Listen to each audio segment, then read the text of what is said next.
Le morning, les GG, tout sur les dessus de l'actu, les grandes gueules. Parler beaucoup, manger l'argent, voyager beaucoup seulement, mais travailler beaucoup, créer des choses, emploi des jeunes, non, non, non. Les dirigeants africains, les dirigeants sont comme ça. Les grandes gueules.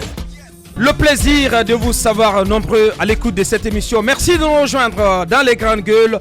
Vous êtes en région forestière, vous nous écoutez à la radio, à Lola, à Yomu, à Beila, à Zérékoré, mais aussi à Macenta sur 99.7 en modulation de fréquence via Espace Forêt. Du côté des Cancans, c'est 99 tout court, 99.7 dans la région foutanienne et dans tout le Kakandé.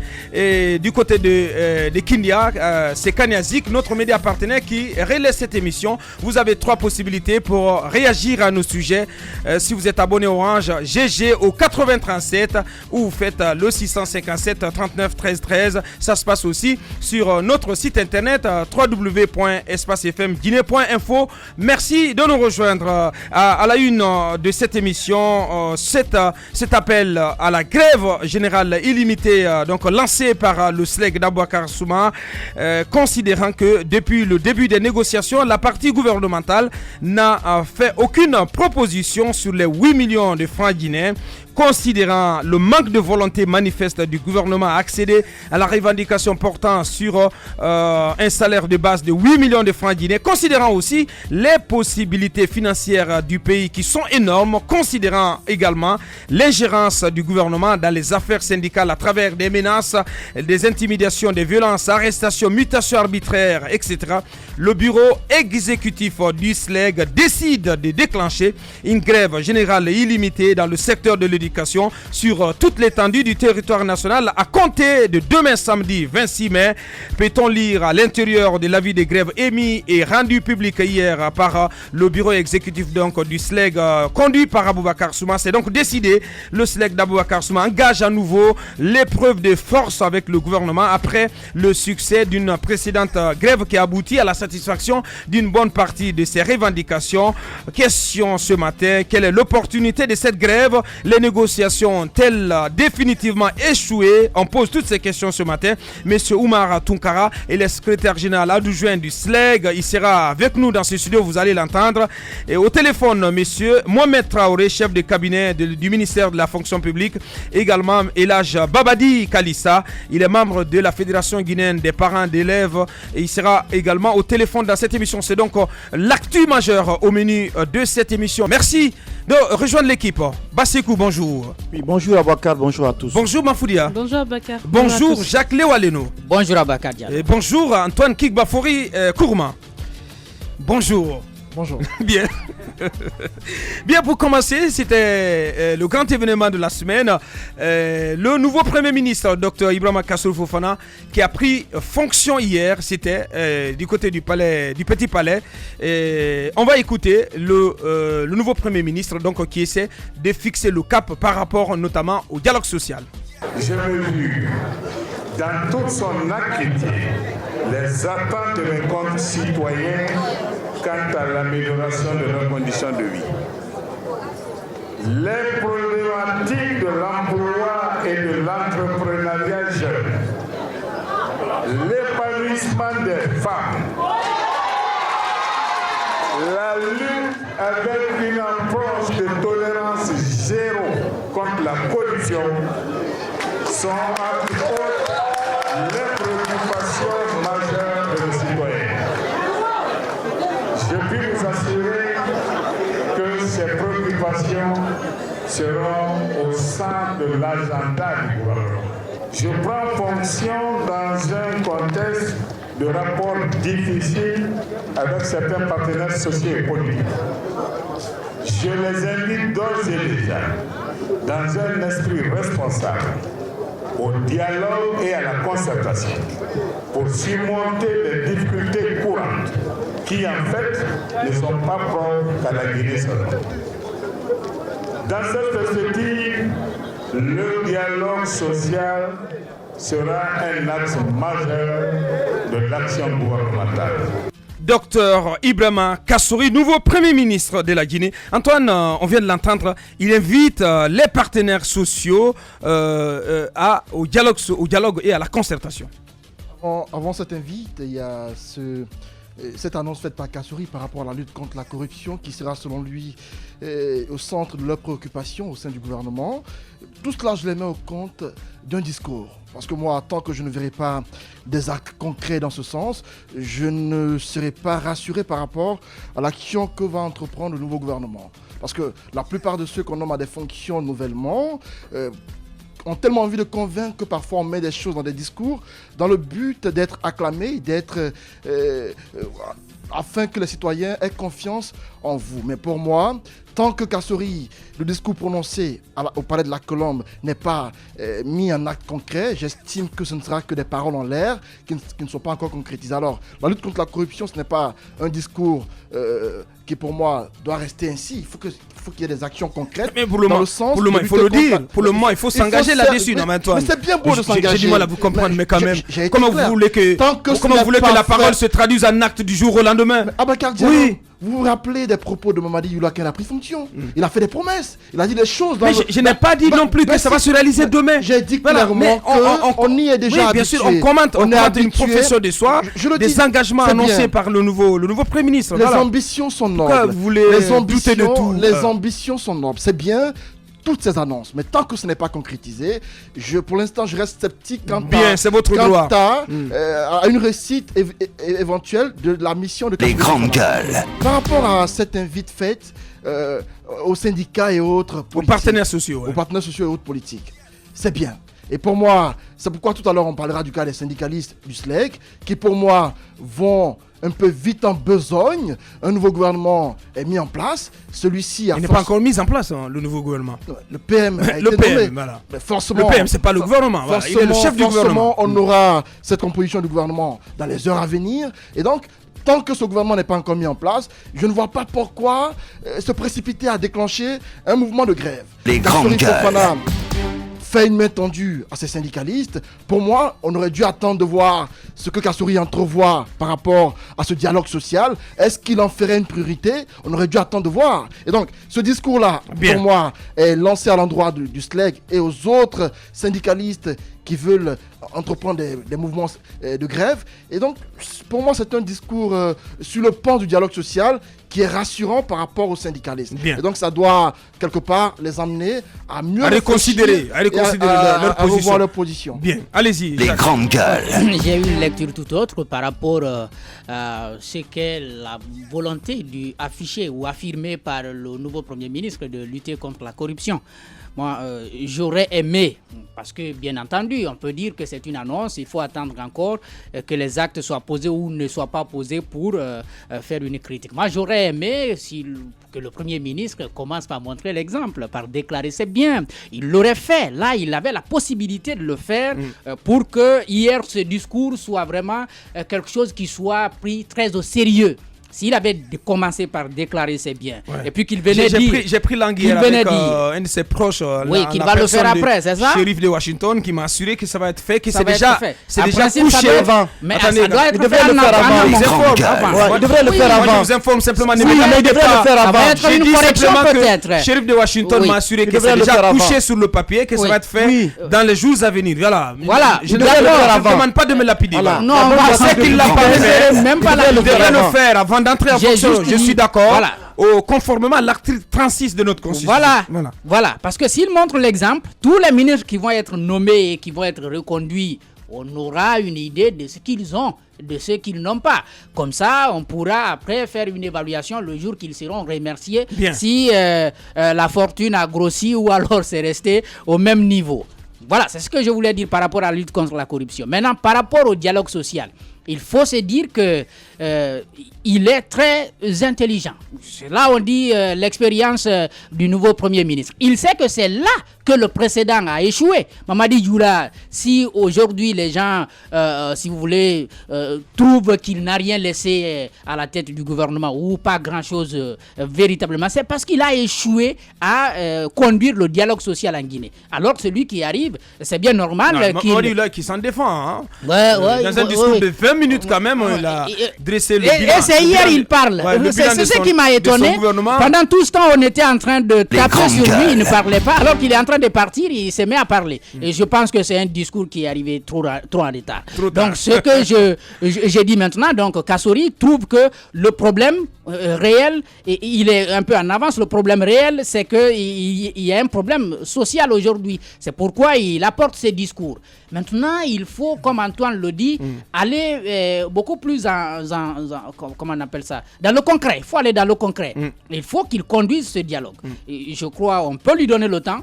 Il doit avoir un temps de grâce. Là, on s'adresse aux syndicalistes pour voir quelle direction il va prendre avec ces syndicalistes, de quelle manière il va s'inviter dans ce débat. Et là, il faut aussi voir au devant, puisqu'on nous dit que peut-être il aura la possibilité de faire des propositions lui-même, qu'il fasse des bonnes propositions pour que les ministres qui vont être en charge du travail, de la fonction publique et de l'éducation, où il y a aujourd'hui des problèmes, que ce soit des hommes qui soient acceptés par le corps enseignant, qui soient acceptés par les travailleurs. Parce que qu'est-ce que vous voulez insinuer par là? Ce que je veux dire, c'est que on sait où il y a eu des problèmes. On sait où il y a eu des difficultés pour Mamadi Djoula de conduire le dialogue social. On est allé jusqu'à changer d'interlocuteur. Les syndicalistes, on a vu ici, c'est Tibou, c'est Talibi Silla, qui ne sont pas du monde éducatif, qui ont pu discuter avec eux au départ pour avoir les premiers résultats que nous avons pu obtenir. Donc aujourd'hui, il faut tirer toutes les conséquences de cet échec pour que les personnes qui vont être désignées soient acceptées par la base. Il faut écarter Damatan et Kaokaré.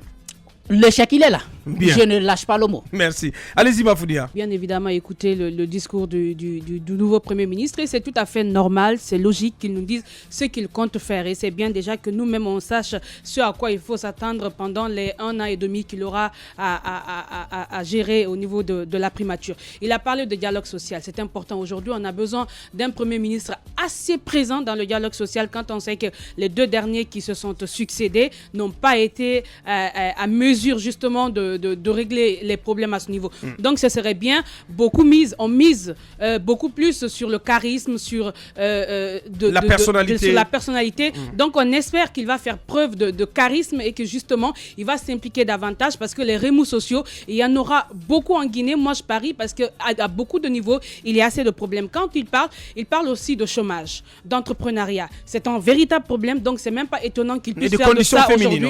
Oui, qu'il puisse faire de ça aujourd'hui une priorité. On voudrait bien voir dans quelle mesure il va s'organiser. Il va amener le président à s'investir pour que des jeunes Guinéens qui sortent des universités puissent trouver de l'emploi. Aujourd'hui, il parle de l'entrepreneuriat. Moi, ça m'intéresse très bien parce qu'aujourd'hui, il y a des jeunes. On n'a même pas besoin d'aller à l'école, qu'on aille à l'école ou pas, qu'on finisse les études ou pas. Il y a des jeunes qui ont des projets aujourd'hui, des idées. Donc, ce serait bien qu'il y ait un meilleur cadre pour que les jeunes Guinéens puissent aujourd'hui vivre de leurs projets et que tout le monde n'attende pas forcément de l'État. Donc moi je pense que ça c'est un aspect très important. Il dit qu'il va s'intéresser aux femmes, aussi très important. Et quand il parle de corruption, c'est là que je rejoins Jacques, ce serait bien que pour un début il puisse donner l'exemple en déclarant ses biens.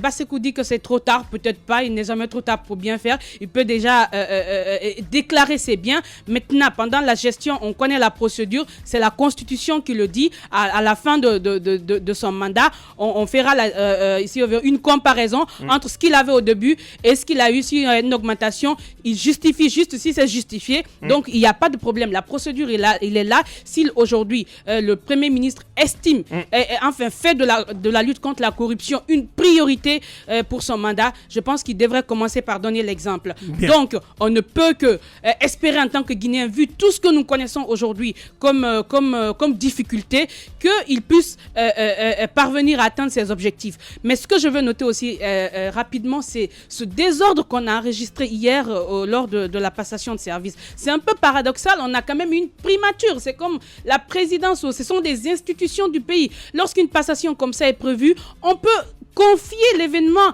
à une structure pour organiser. Hier, on a vu des ministres qui étaient serrés avec la chaleur, tout le monde, on ne sait pas. Et même les journalistes qui étaient accrédités ont eu des difficultés pour accéder à la salle. Comment est-ce qu'on peut comprendre ceci? Pourtant, des jours après, on disait d'envoyer les noms des journalistes qui devraient rentrer. Mais en désordre total, comment on peut le comprendre au niveau de la primature? Je pense que c'est la moindre des choses. Donc, dorénavant, c'est des choses qu'il faut éviter. Il y a assez de structures aujourd'hui. Quant aux actions du nouveau Premier ministre, on espère, encore une fois... On attend de le voir à l'œuvre. On attend de le voir, justement. Bien. Allez-y, Basseko. Oui, vous savez, et pour clore, à l'annonce de la nomination de Kassori Fofana, vous le savez que ça crée quand même certaines clameurs.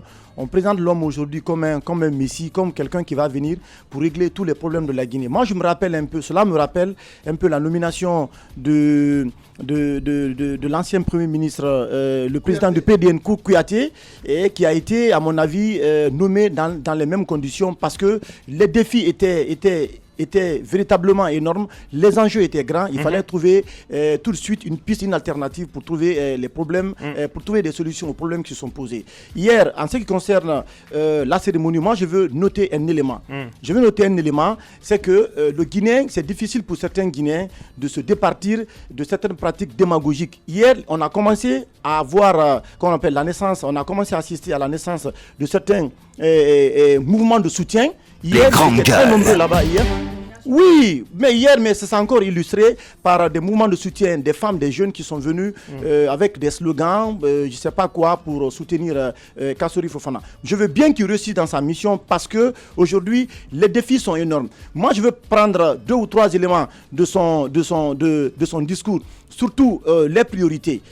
Quand il parle de la lutte contre la corruption, je veux bien, parce que c'est devenu un mal qui gangrène nos sociétés. À mon avis, c'est ce qui fait aujourd'hui que l'économie guinéenne a du mal un peu à bouger. À retrouver des couleurs. Ouais. Voilà, si vous voyez les conclusions de la dernière revue du Fonds monétaire international avec la Guinée, on a dit que la Guinée était mauvaise parce que tout simplement, il y a eu trop d'autorisations de paiement, ce qui aurait contribué justement à enfoncer un peu l'économie guinéenne. Donc aujourd'hui, s'attaquer à la corruption, à mon avis, c'est s'attaquer à certains caciques du régime, c'est s'attaquer à certains anciens ministres aujourd'hui qui sont partis, qui traîneraient des casseroles et qu'il faut, à mon avis, mettre sur la place. Non, bien sûr, parce que quand on parle de corruption, il y a eu des dossiers ici sur lesquels la presse a essayé de donner, a essayé de mettre à la place publique les détournements de fonds publics. Donc, si Kassori doit s'attaquer à la corruption, ça veut dire qu'il doit même commencer à assainir au niveau de l'entourage du président Alpha Condé. Bien. Je suis sûr et certain qu'en ce qui concerne le dialogue social, la lutte contre le chômage et l'entrepreneuriat jeune, et bien dans ce domaine, je suis sûr et certain que Kassori pourra faire des preuves, qu'il pourra faire des prouesses, qu'il pourra faire des prouesses en ce qui concerne la réduction du chômage en Guinée, voilà, du taux de chômage, l'épanouissement des femmes, parce que aujourd'hui c'est un homme, à mon avis, qui vient un peu du secteur privé, parce qu'il a quand même conduit cette commission de partenariat et d'investissement public-privé. Oui. Donc je suis sûr et certain qu'il connaît les problèmes des Guinéens en ce qui concerne la problématique de l'emploi jeune et les problèmes auxquels aujourd'hui les femmes guinéennes sont confrontées pour leur épanouissement. Mais j'attends bien de voir Kassori Fofana dans le cadre de la lutte contre la corruption. Et ce qu'il faut faire, c'est qu'il faut que les Guinéens, dans notre diversité, accompagnent Kassori Fofana et son nouveau gouvernement pour atteindre les objectifs qu'il s'est assignés. Parce que si on ne le fait pas, bien sûr, si on ne le fait pas, parce que vous connaissez les bispi qui vont naître avec leur pays arc-en-ciel, des cadres qui vont agir, qui vont agir à contre-courant pour tenter justement de le faire échouer. Parce que le Guinéen, on connaît très bien le petit Guinéen dans ses pratiques. On n'a pas besoin dans nos diversités de la campagne. Ils ont une mission qui parte selon la feuille de route qui leur sera tracée. Parce que pour moi, cette démagogie dont parle Basseko, auquel on a assisté hier au niveau de la prestation des services, mais c'est une chose à laquelle si Kassori ne se départit pas, il va échouer. Parce que si il est beaucoup pas attaché aux flatteries et autres choses qu'on connaît, parce qu'on a vu ce monde qui est allé chez la maison lorsqu'il a été nommé, ensuite au palais de la Colombe. J'estime que Kassori doit beaucoup faire attention. Ouais. Beaucoup vont le faire échouer. Je crois que c'est de la petite critique. Mais c'est un appel que je lance. Bien. Abakar, s'il te plaît. Il y a le snobisme des fines gueules et la rudesse des gueules de bois. L'infortune des gueules moins propres à la douleur des gueules cassées. Il y a les jeux d'esprit des drôles de gueules, le piquant des amuse-gueules. Mais par-dessus tout, il y a l'audace et la pugnacité des grandes gueules de Radio Espace. Exubérantes et effrénées, rarement politiquement correctes et toujours excessives, les grandes gueules plus que jamais déterminées. Grandes gueules à vie. Seul le Tout-Puissant pourra nous faire taire. Bienvenue chez les GG de Radio Espace Guinée.